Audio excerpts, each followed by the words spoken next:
Social മീഡിയയിൽ തന്നെ പലപ്പോഴും ചർച്ച ചെയ്യുന്ന കേസുകളിൽ ഏറ്റവും പ്രധാനമായി പറയുന്ന ഒന്നാണ് അച്ഛനമ്മമാരുടെ മുന്നിൽ മക്കൾ മരിച്ചു പോകുന്ന കാര്യങ്ങളോ അല്ലെങ്കിൽ മക്കളുടെ മുന്നിൽ അച്ഛനമ്മമാർ മരിച്ചു പോകുന്ന കാര്യങ്ങളോ.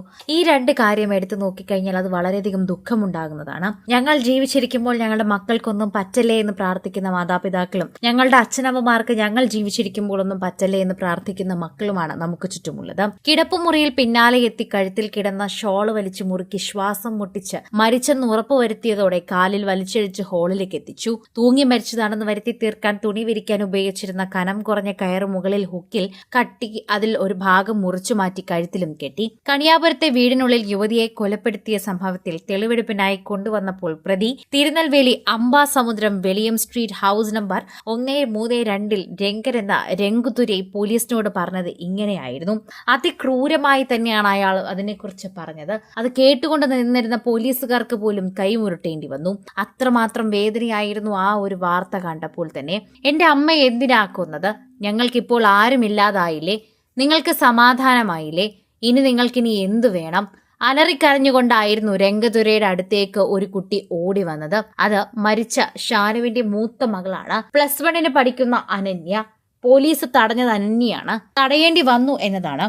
ആ കുട്ടിക്ക് അങ്ങനെ ഒരു പ്രതിയെ ചെയ്യാൻ സാധിക്കില്ല. അല്ലെങ്കിൽ കോടതി അതിനെക്കുറിച്ച് ചോദ്യം ചെയ്യും.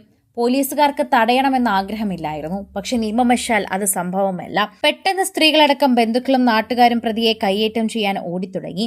10 വർഷം മുൻപ് കണിയാപുരത്ത് സമീപത്തായുള്ള ഹോട്ടൽ വെച്ച് രംഗതുരയുമായി ഷാനു അടുപ്പത്തിലായി.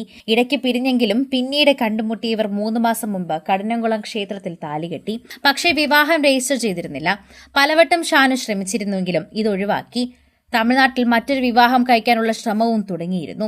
ഇതിനെ തുടർന്ന് തന്നെയാണ് പല പ്രശ്നങ്ങളും ഉണ്ടായത് എന്ന് പറയാം. ഈ സംഭവം തന്നെയാണ് ഇതുവരെ എത്തിയതും. കൊലപ്പെടുത്തിയ ശേഷം ഷാനുവിന്റെ കഴുത്തിൽ കിടന്ന 2 പവന്റെ സ്വർണമാലയും കമ്മലുകളും മൊബൈൽ ഫോണുകളും എടുത്തു. അടുക്കള വശത്ത് കൂടി ഇറങ്ങി വരുന്നതിനിടയിൽ മൊബൈൽ ഫോണുകൾ കിണറ്റിലിട്ടു. തെളിവെടുപ്പ് സമയത്ത് കഴക്കൂട്ടത്തെ ഫയർഫോഴ്സ് സംഘത്തോടൊപ്പം എത്തിയ സ്കൂബ ഡൈവിംഗ് വിദഗ്ധർ കിണറ്റിലിറങ്ങി മൊബൈൽ ഫോൺ കണ്ടെടുത്തു.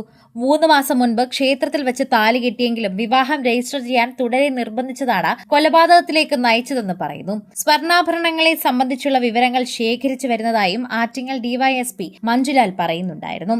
ആറ്റിങ്ങൽ കോടതിയിൽ ഹാജരാക്കിയ പ്രതിയെ റിമാൻഡ് ചെയ്തിട്ടുണ്ട്. പ്രതിയെ തന്നെ കൊണ്ടുവരുന്നതറിഞ്ഞ് ഷാനുവിന്റെ ബന്ധുക്കളും നാട്ടുകാരും നേരത്തെ സ്ഥലത്തെത്തി. എനിക്കിനി ആരുണ്ട്? നിങ്ങൾ പറ. എന്റെ അമ്മ എന്തിനെ കൊന്നുകളഞ്ഞത്? ഇത്രയും മാത്രം വേദനിപ്പിക്കുന്നത് എന്തിനായിരുന്നു? ഞങ്ങളോട് എന്തിനായിരുന്നു ഈ ദ്രോഹം ചെയ്തത്?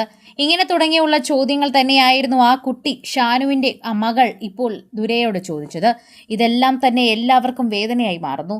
ആ കാഴ്ച അധികമാർക്കും കണ്ടുകൊണ്ട് നിൽക്കാനായില്ല എന്ന് പറയാം. സിനിമ, ഫാഷൻ, ലൈഫ് സ്റ്റൈൽ വാർത്തകൾക്കായി മലയാളി ലൈഫ് സബ്സ്ക്രൈബ് ചെയ്യൂ. ലേറ്റസ്റ്റ് അപ്ഡേറ്റ്സിനായി ബെൽ ബട്ടണും അമർത്തൂ.